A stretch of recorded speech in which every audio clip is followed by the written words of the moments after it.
evidently there's another team in the World Series this year. We're going to talk about the team that the Dodgers are playing, who are, let me just check my notes, the Yankees.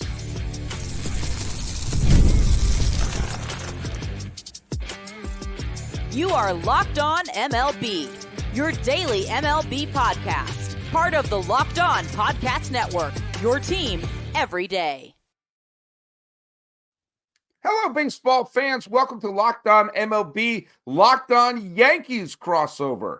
This is the highly anticipated and eagerly awaited crossover where we talk about all of Major League Baseball and your American League champion New York Yankees. I am one of your hosts for tonight. I'm Paul Francis Sullivan, but please call me Sully. And my fantastic co-host for tonight, the person who dragged me into the Locked On world, and I've been loving it ever since. Please introduce yourself to the fans. They all know who you are. My name is Stacey Gotsulias, and I've been the host of Locked On Yankees for 6 years now. 6 glorious years. Yeah. Six fantastic years. This has to be the best year you've hosted Locked On Yankees, I'm imagining. So far. Well, I mean, okay, the end result, yes, but the season itself, a little too up and down for my taste. All right, well, let's just take care of business right now. Follow us at Locked On MLB Pods on Twitter or whatever it's called now. Same with Instagram. I'm your pal Sully. I'm at Sully Baseball Twitter, Sully Baseball Podcast on Instagram. Stacey, where can they follow you? Stace Gotts on Twitter. I'm not calling it the other name. You can also follow me at SR Gotts on Instagram if you would like. We also have the Locked On Yankees Twitter account, just Locked On Yankees, all one word. Very easy for you to find us. And this episode is brought to you by Prize Picks. Download the app today. Use code Locked On MLB. Win $50 when you play your first $5 lineup. Prize Picks, run your game. Yeah, this has been a surreal season for the Yankees. This has really been the first third of the season. They were fantastic. They looked like, oh my God, they've righted the ship. The middle third, they were like, hey, White Sox, move over.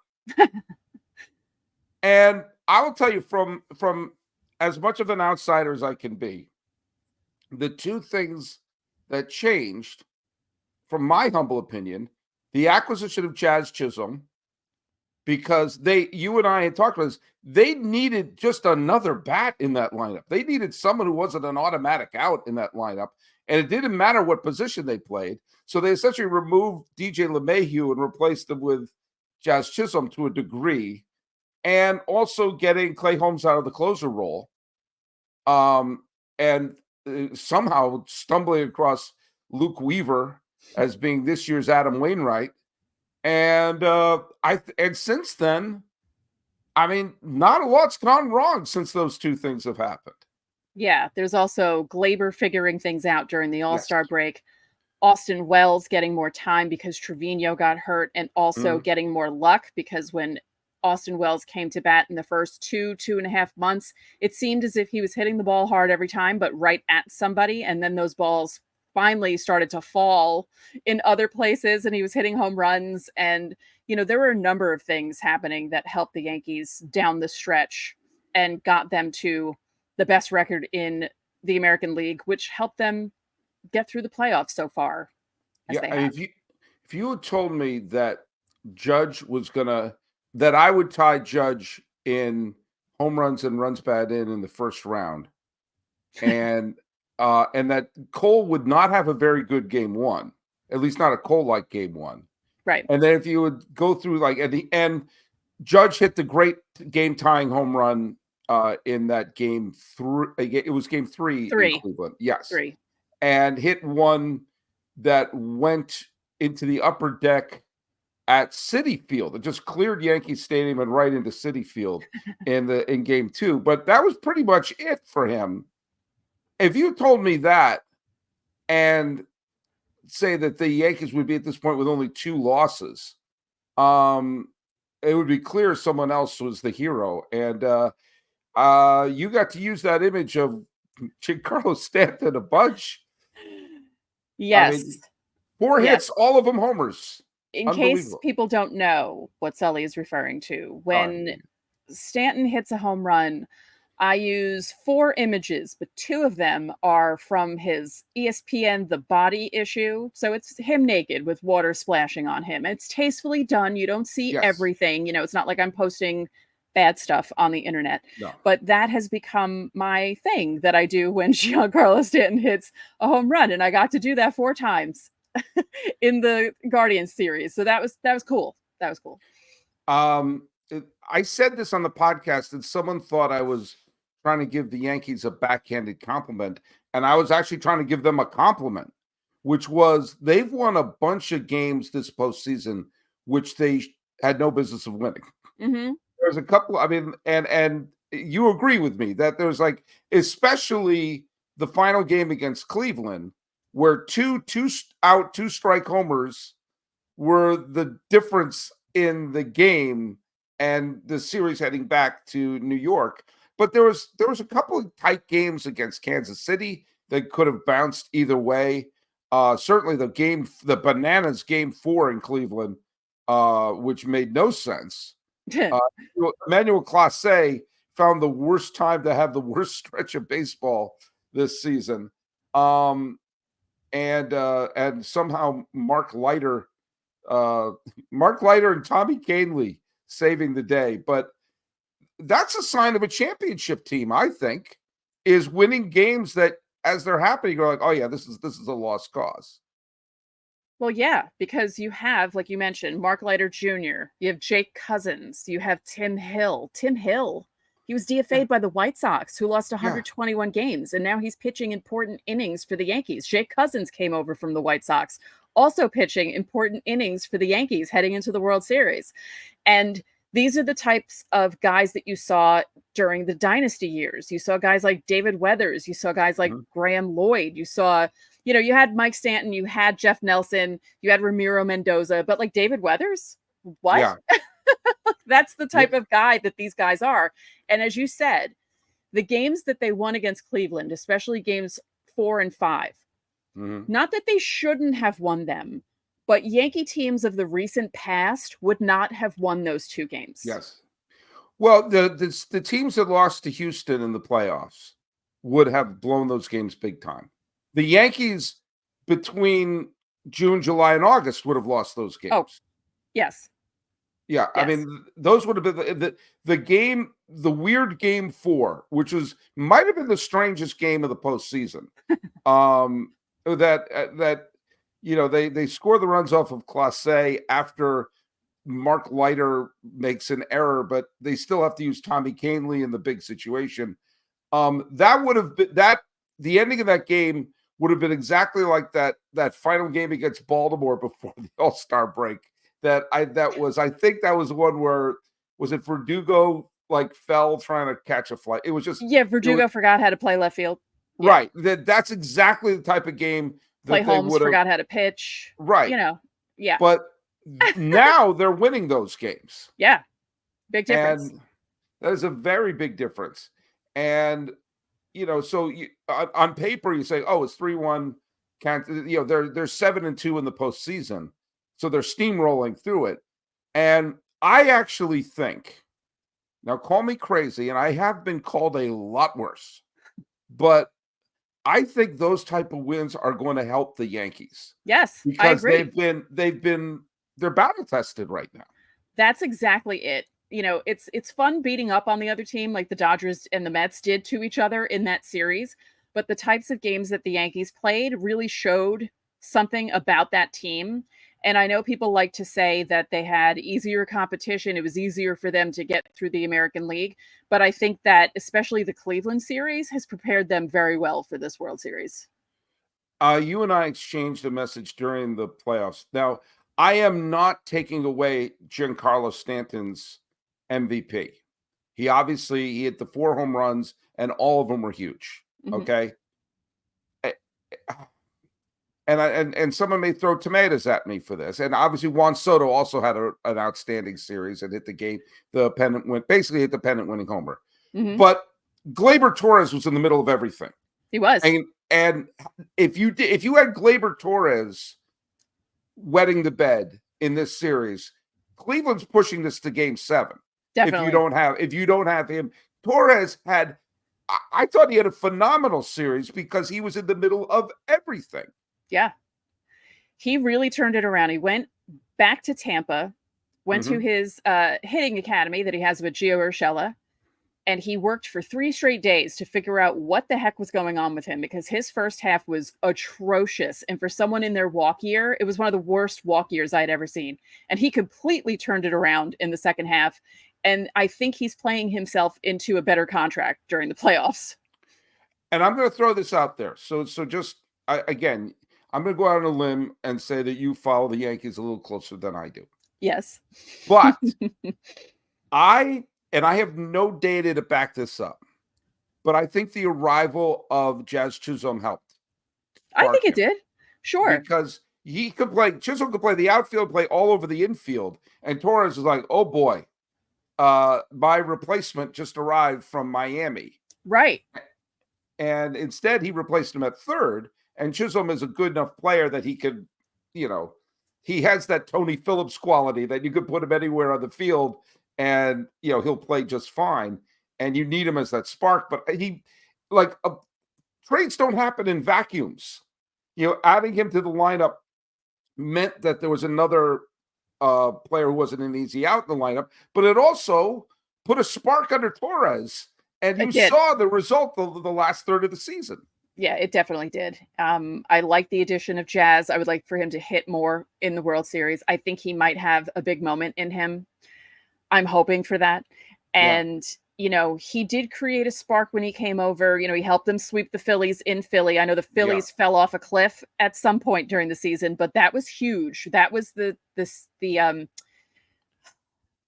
road trip where they played Boston and Philly back to back. And I think they won 5 out of 6. So I remember. And, Jazz had the big game. Although, to be fair, DJ LeMahieu also had that big game against the Phillies where he had 6 runs batted him. That was like his last blip on the EKG before. Yeah, that was basically DJ right there. Okay, when we come back, we're going to talk about the matchup because you've got 2 heavyweights here, and they, I think, are astonishingly evenly matched.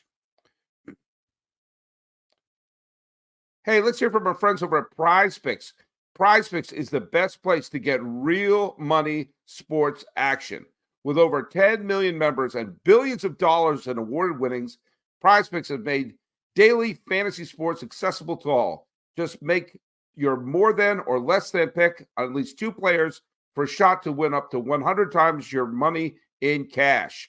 Run your game all season long. Prize Picks is the best way to get on the action in over 30 states, including Florida, Georgia, Texas, and right here in California. And Prize Picks invented the flex play, which means you can still cash out if your lineup isn't perfect.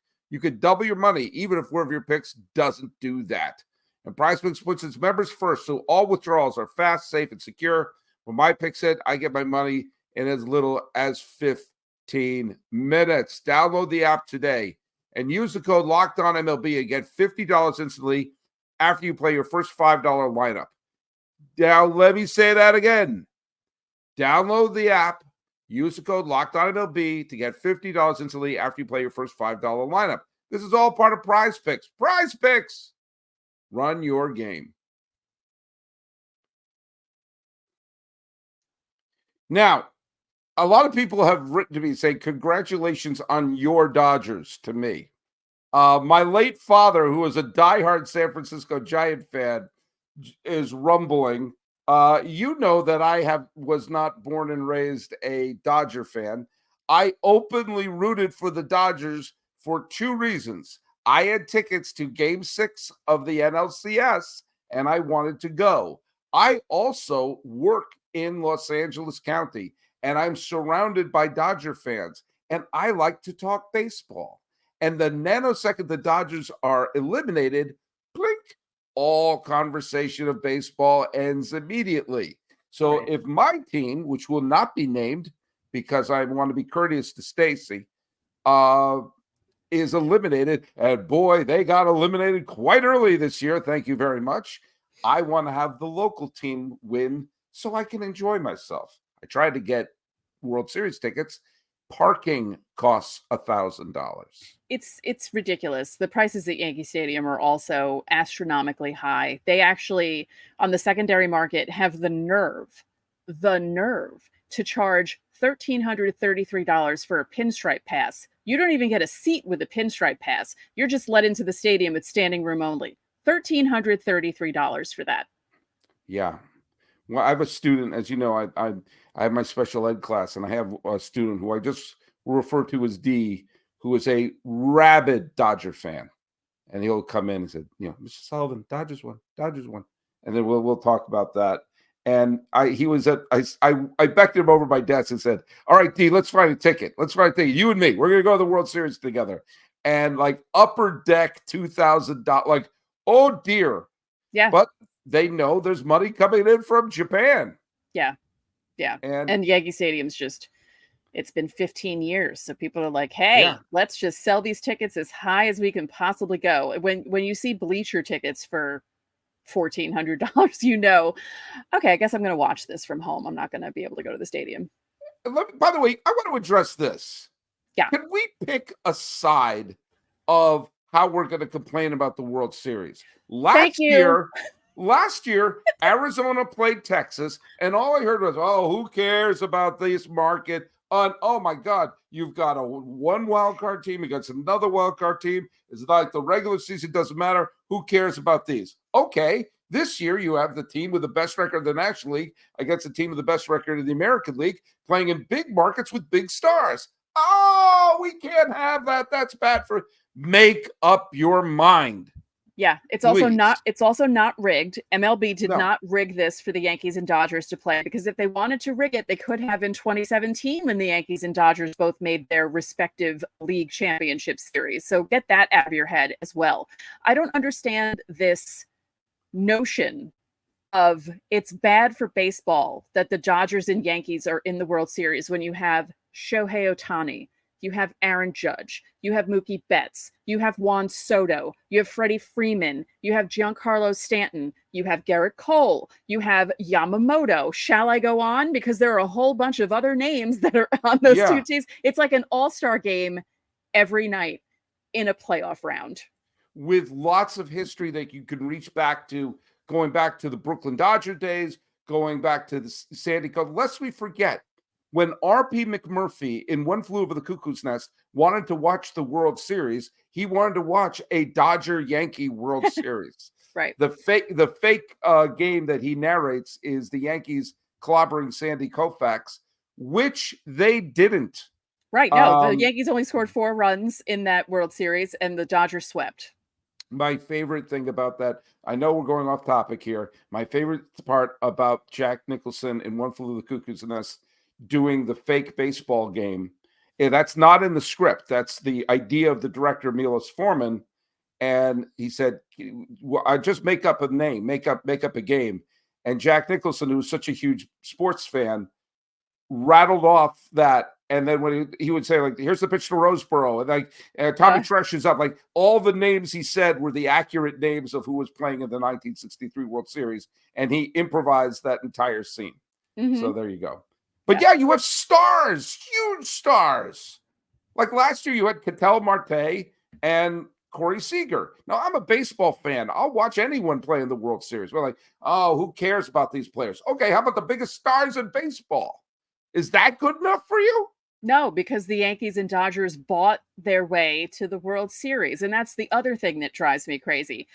The Yankees have not made the World Series in 15 years. And the same people who were complaining. I didn't know that. I know. Did you? I mean, it's not like it's mentioned every other day. When they won the pennant, I said, guys, we don't have to hear the Yankees haven't made the World Series in 15 years again, at least until, 2039. But anyway. I have no idea what that's like to hear the same thing of futility about your team. Yeah. And then feeling great relief.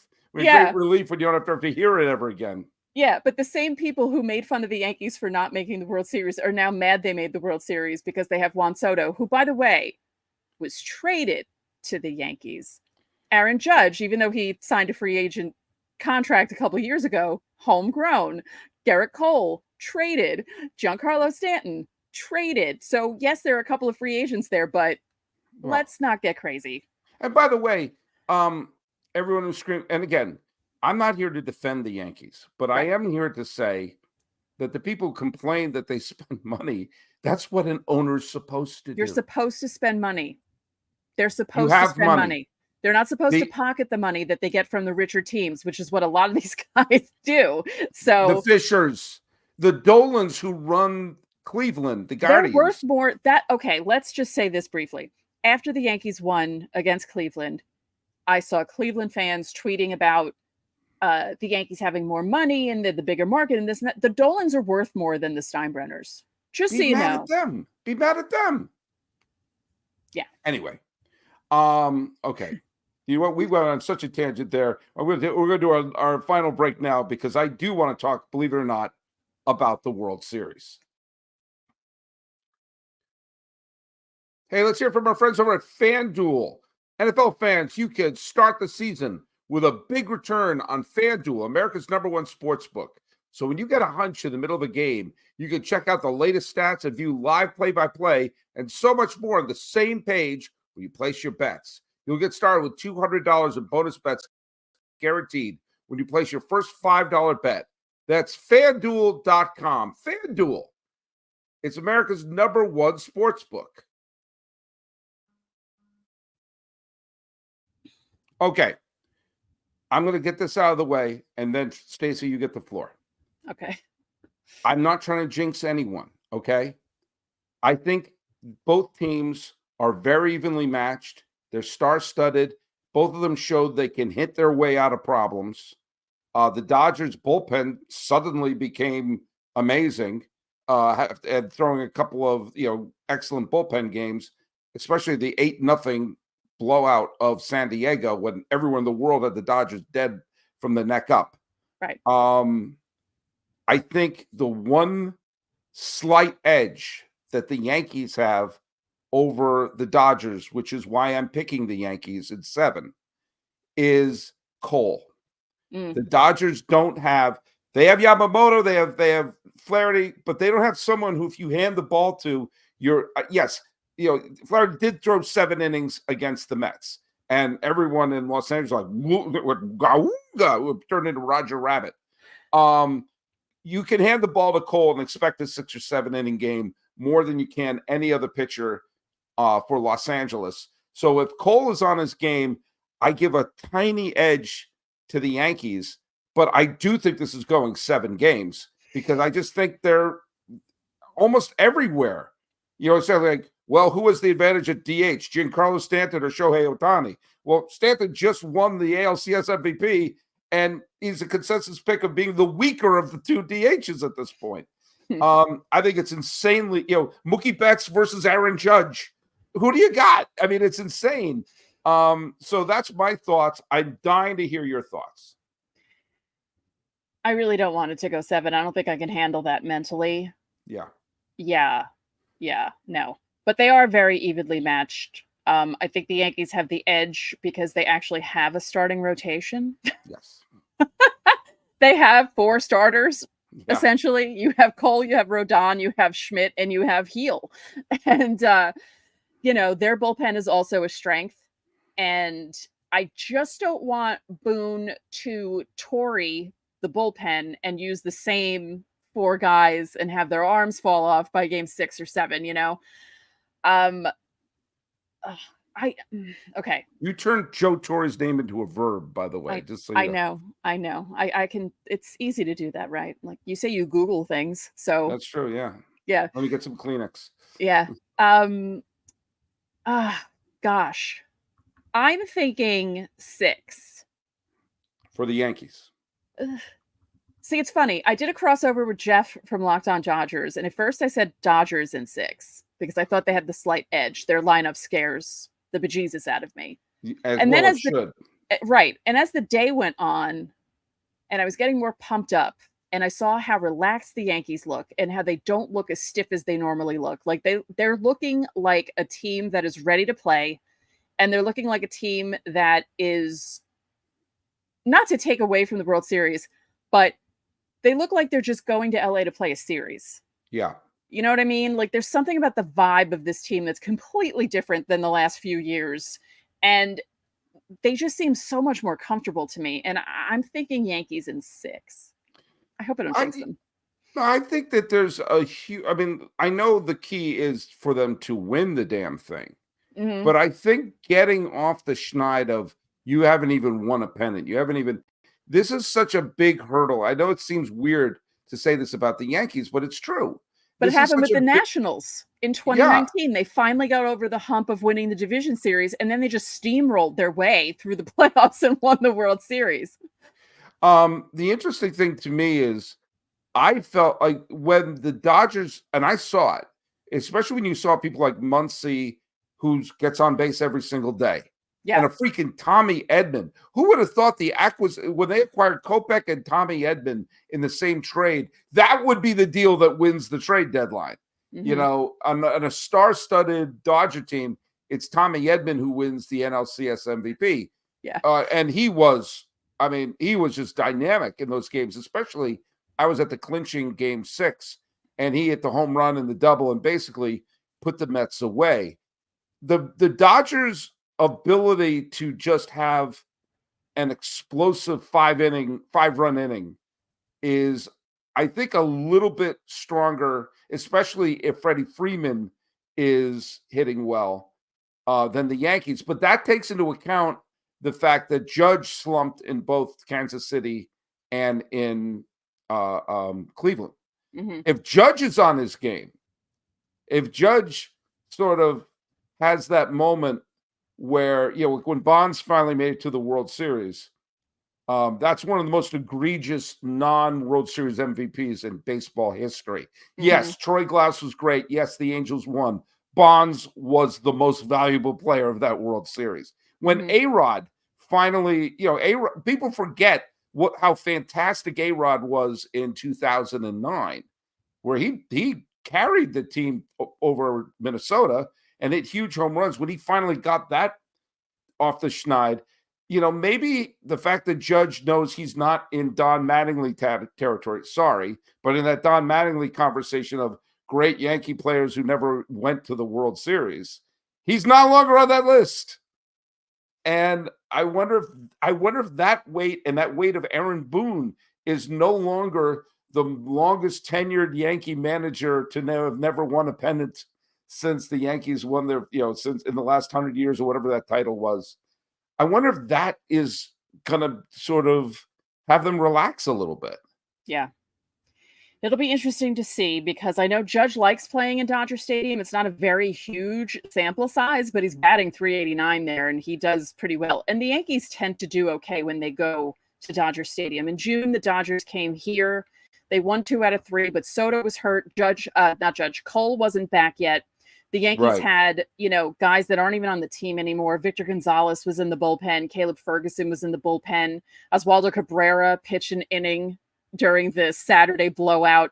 They lost an extra inning game on the Friday game, so that was close. And then they were able to get to Glasnow, and Sunday's game, Glasnow's not pitching for the Dodgers. So it's a completely, because Matt Vasgersian mentioned that when the Dodgers won and said, they beat the Yankees, blah, blah, blah. And it's like, it was a lot different in June, and you're leaving out a whole bunch of stuff when you're saying that. So it's not the same. Neither team is the same as they were back in June. So it'll be interesting to see how this series goes. I wasn't nervous until just this evening. I was feeling relaxed all week, which was odd for me. I think the break actually helped me a little bit, but now I'm starting to realize, oh my God, the Yankees are in the World Series, because, I know people like to make fun of the fact that it's been 15 years. And then other people are also angry that we're like, oh, it's been 15 years, because there are other teams who haven't even made the playoffs in the last 15 years, let alone maybe 30 years in some cases. And they think it's silly that we're just like, oh my God, but it's the Yankees. And to not make the World Series in 15 years. And they got close though. How many ALCSs did they make in the last 15 years? So, and we know one of them was cheating. Right. Actually, we know 2 of the teams that beat them were cheating.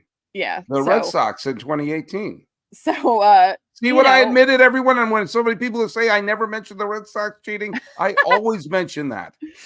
Jesus. Yeah. So, and it's just funny because I was watching, they have all the hype videos coming out, and For a moment, I was watching it and I saw Juan Soto and I thought to myself, oh my God, Juan Soto's on the Yankees. Like, it really hit me. Like, we have Juan Soto in the World Series. I know he won us the pennant with that home run, but for a second there, I thought to myself, we really have Juan Soto in the World Series, and he's here for this series. He did not play in any of those games in June, and that made such a big difference. So I'm very happy he's here. I'm happy for the most part that people are healthy, and I think it's going to be a good series. I really do. I think the people who are predicting sweeps on either end are crazy. No. I think that it's going to be hard fought, and I don't think the Yankees are going to roll over. I don't think the Dodgers are going to roll over. I think it's going to be like a clash of the Titans. I think there's going to be at least one 11-10 game.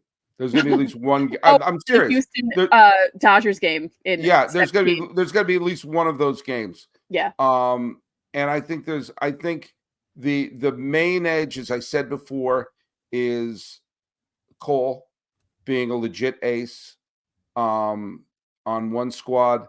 Glasnow being hurt is really haunting. It's one thing to have a bullpen game, as an emergency. It's another that they're scheduled in 2 of them. Right. And it worked gloriously the first time against San Diego and the time they did it against the Mets. Mm-hmm. The second time the one I was at, the clinching game, was a bullpen game. It worked okay. The final score was 10-5 because they had the bats to bash their way to a victory.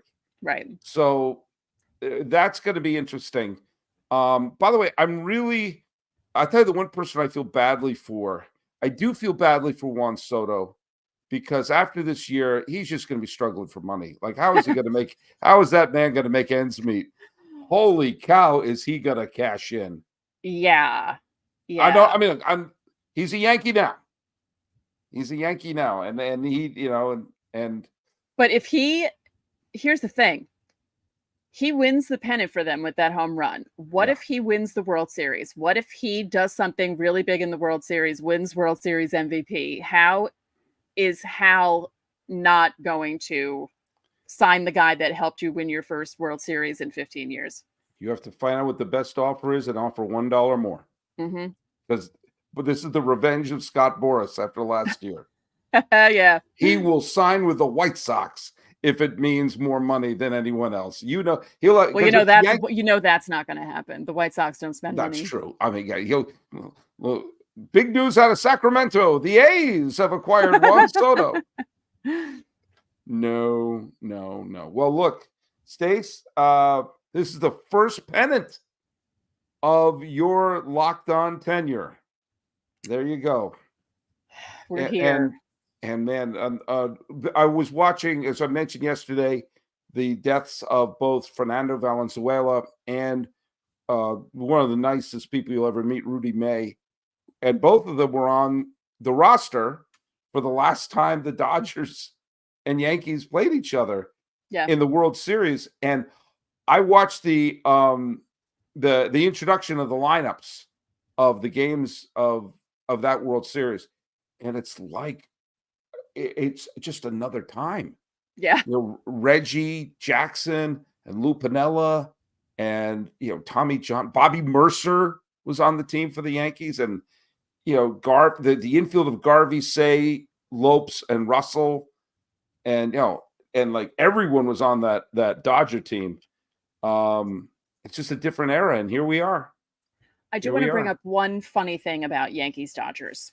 I don't know if I've told this on this show, but famously, in my immediate family, I'm the only one who was born during a year when the Yankees didn't win the World Series. But funnily enough, all 3 years, my dad 1941, my mom 1947, and my brother 1978, all wins against the Dodgers. All right. Is there another Gotsulias being born now? No, it's not for me. I was about to say this. Unless it's immaculate conception, no. I was about to say, are you announcing something? No. Okay. Well, we're not going to do a HIMS ad right now.